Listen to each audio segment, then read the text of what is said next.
All right, welcome to part two of the drone tutorial.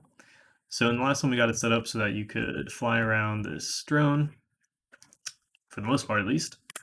And then in this part, we're going to set it up so that we have that nice little view of what the drone's seeing in the bottom right-hand corner. So let's come back to the content folder. And then we need to create something called a render target. So if you right click, and I think it's under, actually, I don't remember, miscellaneous, possibly. No, media. Materials, yep, there it is, materials and textures. So we want to create this thing called a render target, so it's like this, and we will call this the drone render target. And so in order to render to this render target, we need a scene capture component. And so to do that, we can go back to our drone, and then we can say add component, and we will add a scene capture component 2D. And so if we go back to our viewport tab here, we can take a look at what's going on. So the scene capture component is a lot like the camera component because it is technically a camera. The only difference is that instead of rendering directly to the viewport, it renders to a texture, or in this case, it renders to a render target, the one we just created. So we can take this camera and we can position it wherever we want it to be. And so what we're going to do for this is we're going to take it and I'm going to set it so that it's slightly below where the drone is. So we'll set the Z to, oh, actually, oh no, that's right, yeah. So we want to set this to negative like 5, or what did I have it on my other project? Negative 6, we'll just do that. And then for the rotation, we want to set it to negative 10, so that way it's looking a little bit down. And so we also had a spotlight, so we'll just add that real quick. Just add a little spotlight. And we can hook this up to here as well. And then for the spotlight, we want to change a couple settings on it. So we want to set the location. So make sure it's a child of the scene capture component, like I have it here. And then we want to set the location to 0, 0, and -5. So that way it's also a little bit down below where the drone is. And then you can play with these values as well. So I'm going to bump the intensity up to like 50,000 so that it's really bright. And then change this color to be more natural, like light color, like that. And then for the attenuation radius, let's see. So right now it's pretty big. We want it a little bit smaller. So let's say like 5,000. Oh, that's the distance, right? So we want it to go a lot further. And then the inner and the outer cones determine the radius. So let's set the inner cone to like 20 and the outer cone to like 23. So it's more precise. And then I think that's probably good for that. So we compile and save. But going back here to our scene capture component, which is the main thing we were focusing on here. So we need to tell this to use the render target that we just created. So if you scroll down, and you can come down here to the scene capture section, this is where you can set it up to use that target. So if we hit this drop down, we can select our drone render target. And so we're now telling it to render to that render target. And then one other thing we want to change here is we want to change the capture source to final color. And the reason we need to do this is because if you don't do this, it won't apply any of the post-processing effects to the final render target. So we want to change this to final color. We can hit compile and save. And so now if we come back here, let's see. Let's open up our render target real quick because I forgot to do one thing. So we want to set the size of this render target to be whatever size we want. So the way I'm going to set this up is that the view in the bottom right is going to be 756 by 512. Those are the dimensions that I've chosen. You can choose whatever dimensions you want, but basically whatever size you want that camera to be in the bottom right, you want to choose half of that value. And the reason we're choosing half of that value is so that when it gets scaled up to fit the whole view, it will be a little bit blurry. And maybe you don't want it to be blurry, like this is just what I did, but I wanted the view of the camera to be a little bit blurry. So I actually made this half the size. So I'm going to do 378 by 256. And then that's all it needs to do there. And then we can come back here. And don't worry if it like goes away. it will refresh shortly. And so we want to take this render target and we want to be able to render it to the screen. So in order to do that, we need to create a material from it. So if we right click on this, we can say create material, and we will just call this m underscore drone render target. And if we open this up, we want to change this. So click on this guy. We want to change this to be um, of type user interface. And then we can just hook up the RGB to the final color. And so now we can see our scene over here, and then we can hit apply and save. So the next thing we need to do is create a widget so that this can be rendered to the screen. So right click and say widget blueprint, and we will call this the drone. Wait a minute, which one did I call which? Hold on. Right, okay, so we will call this one the drone screen underscore widget. And if we open this up, we just want to set this up so that it renders the drone screen. So we can actually, or I guess we can just keep this canvas panel, and then we'll take an image up here at the top left and drag it onto the canvas panel. And this image will be used to display that material. So we first want to make it so that it fills out the whole screen. So we can set the anchor point to be full screen here.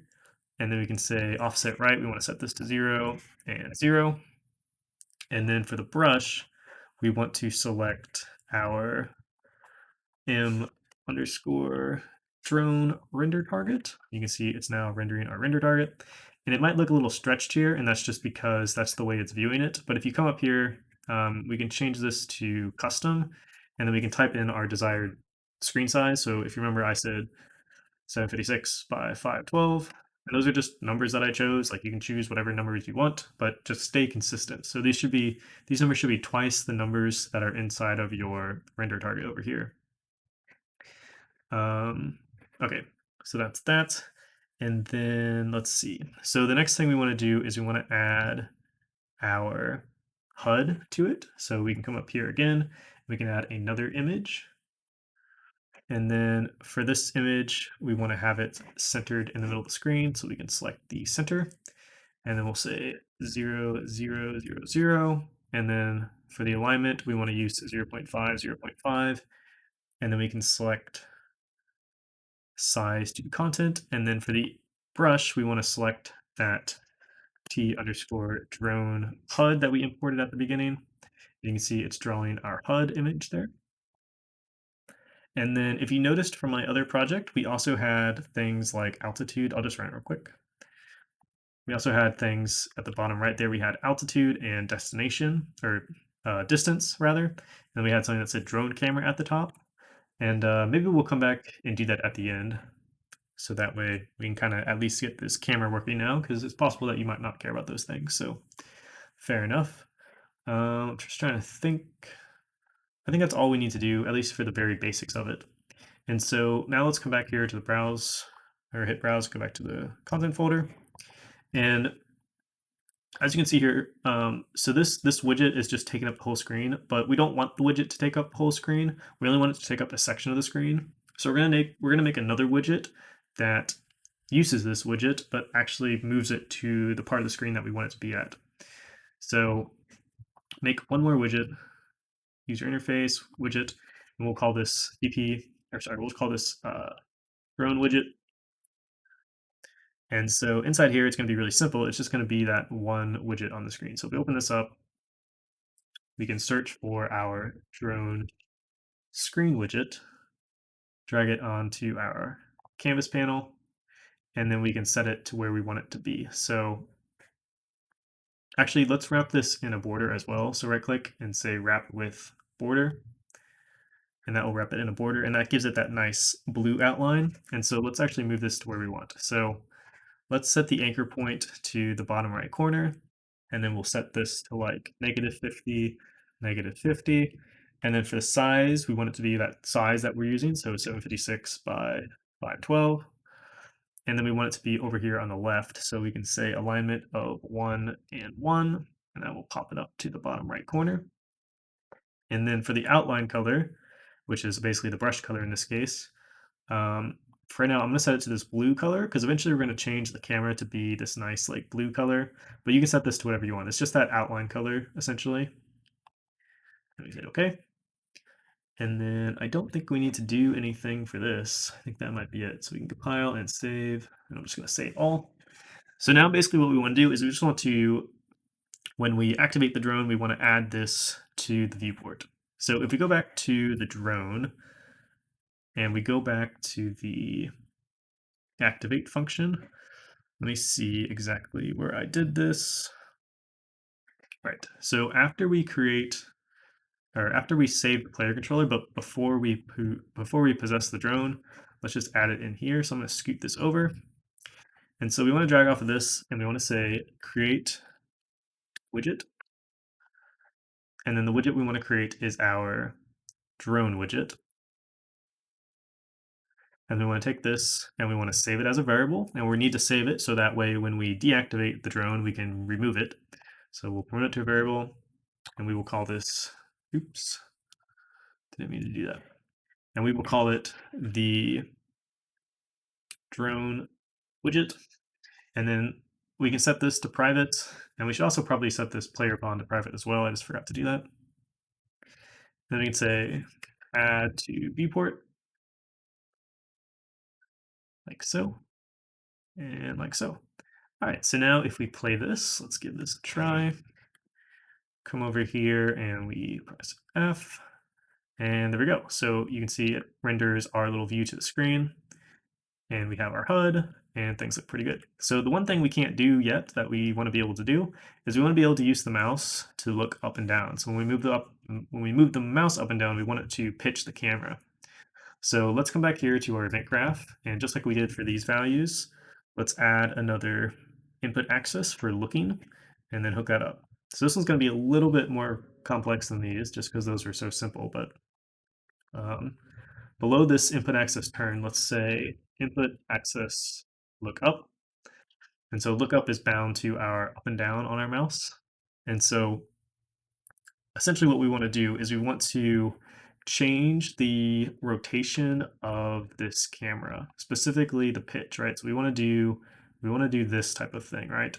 And so we don't want them to be able to look up like through the drone, right? And we don't want them to be able to look like all the way back around behind them either. We kind of want to clamp them between like about here and here. So -10 and -90, right? Those are the values we want to clamp them between so they can't look beyond that.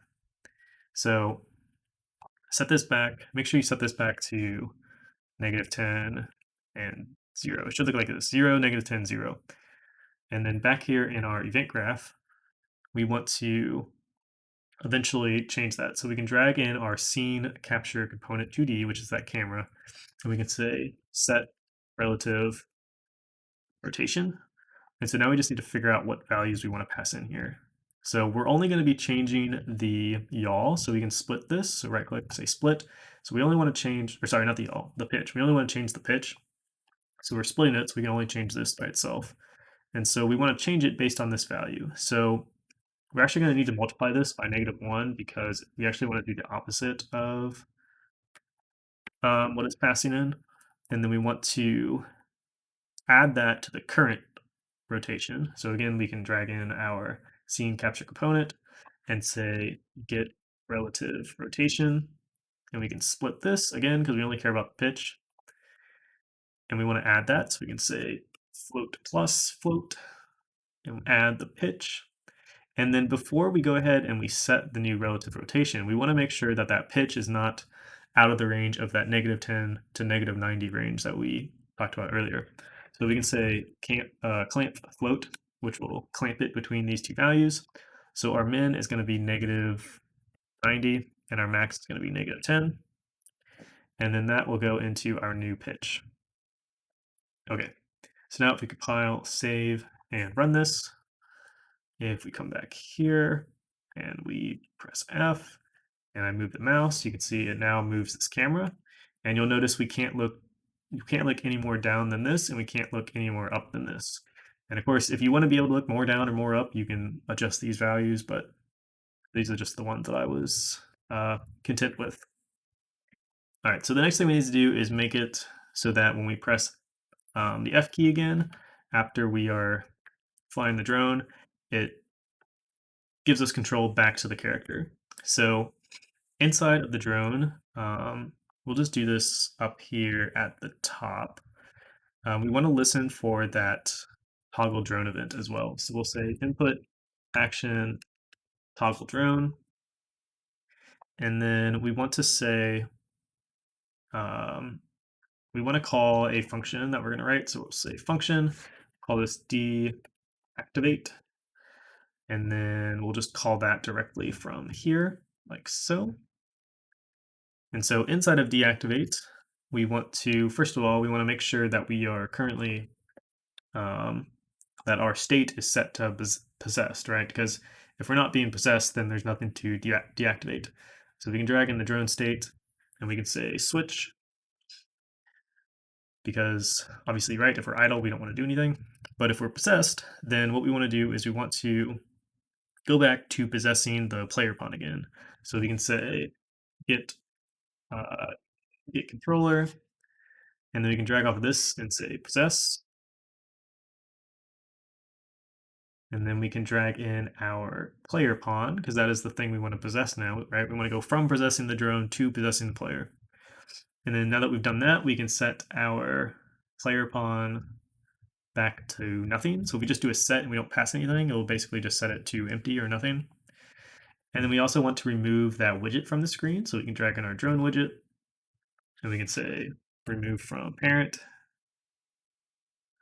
And then we can also set the drone widget to nothing. So we can get rid of it. And then finally, the last thing we want to do is we want to set our drone state back to idle. So drag in drone state and set it back to idle. Oops, I messed up. So this is supposed to be possessed. Make sure you do this. So, because we only want to do this if we're currently possessed, right? Okay. So I compile and save. And so now if we run this, we press F, we can fly around. Let's move it over here somewhere. And then if we press F again, it jumps out. But you'll notice something not so desirable happen, because when I go from the drone back to the player, my player's view like snaps back to default, right? And that's just some default behavior of Unreal, but we can do something to get around that. So I believe, so back here in the third person character, let me look at it, double check where I did this. Right. So what we want to do here is we basically want to make it so that when the player is unpossessed, right? So when we go from possessing the player to the drone, we want to save the current rotation of the player, like the mannequin. So that way when he's possessed again, we can reapply it. And again, this is kind of just working around the way Unreal works, because it's not expecting you to possess something but not change cameras. So in order to fix that, we need to override the possessed and unpossessed events and do what I just said. So make sure you're in your third person character, and then we want to override, where is it? Where is possessed? Possessed, and we also want to do unpossessed. So these events get called obviously when the player is possessed or unpossessed. So when we're possessed, that means we're going, actually, let's do unpossessed first. That'll make more sense. So when we're unpossessed, that means we're changing our possession from our character to our drone. So in this case, we want to save our rotation. So our old controller is going to be ourselves. So we can say get control rotation, and we want to right click on this and say promote to variable. And we will call this the save control rotation. And we'll just make this private as well. And then one other thing we want to do here is we want to make a Boolean value for whether or not we want to use this value, because the first time you start up the game, this is going to get called, this event possessed, but we don't actually have a saved control rotation to use, so we don't want to use it. So we only want to do the stuff in here as long as this has been ran once. So in order to fix that, we can just make a variable and call it use save control rotation, and then we'll change it to a Boolean, and then we'll also make it private. And so by default, if we compile here, usually by default it's false, and so we'll set it to true once this is called. And so now down here, all we have to do is check this value. So we'll say if we're using the save control rotation, Then we want to go ahead and apply it. So we can say new controller, set control rotation, and we want to set it to, I'm going to add some reroute nodes here by double clicking. We want to set it to the saved one, like so. So now if we run this, actually I think we might need to do one thing, but so if we run this and we press F and then we press F again, you'll see it doesn't quite work. And again, that's just another finicky thing about Unreal. So it's just an ordering thing. And honestly, the easiest way to fix it is just to add a delay node here of 0 seconds. So if you hold down D and left click, it will create a delay node. And we want to set this to 0 seconds. So setting the delay to 0 seconds basically just delays it 1 frame. And the reason that needs to happen is because um, this code is actually running before the code that swaps the camera back is running. So we actually want the code, we actually want the bad code to run first. That's swapping the camera back, or the rotation back rather. And then we want this code to run where it sets the new rotation. So we're doing a little delay here of 1 frame. So now if we run this, we move our camera, we press F, and then we press F, you'll see you can't even tell anything's happening, right? It's leaving the camera exactly where it needs to be. All right, so let me make sure we got everything, at least for this part, working so we can collide with things. If you see the camera clipping through, oh yeah, that's one other thing I forgot. Where did I do that? Right, so over here, and let's go to the drone. So in the scene capture component, if you search for clip, oops, search for clip CLIP, we want to enable this custom near clipping plane, and we want to set it down to like 0.01 or something really small, because basically anything that's closer than this value is going to get clipped like you were just seeing. So now if we play it and we go to our drone and we go all the way down to the ground, you can see the camera doesn't clip through the ground anymore, right? So even if we get really close to something, it doesn't clip through it. Okay. Right. So the next things we need to do here is we need to change this camera so that it looks more like a drone's camera. And then we also added a altitude and a distance to the little UI thing. But I realize some people might not care about that. So if you're one of those people, then feel free to just skip part 3. And thanks for watching the video. I have a link to my Discord in the description if you guys want to support me there. I also have a link to my Patreon if you guys want to support me there. That's really appreciated. Um, and of course, like and subscribe to the video. And I'll see you guys in the next one. Otherwise, stick around for part 3 where we do those final tweaks that you might be interested in. So I'll see you guys in part 3.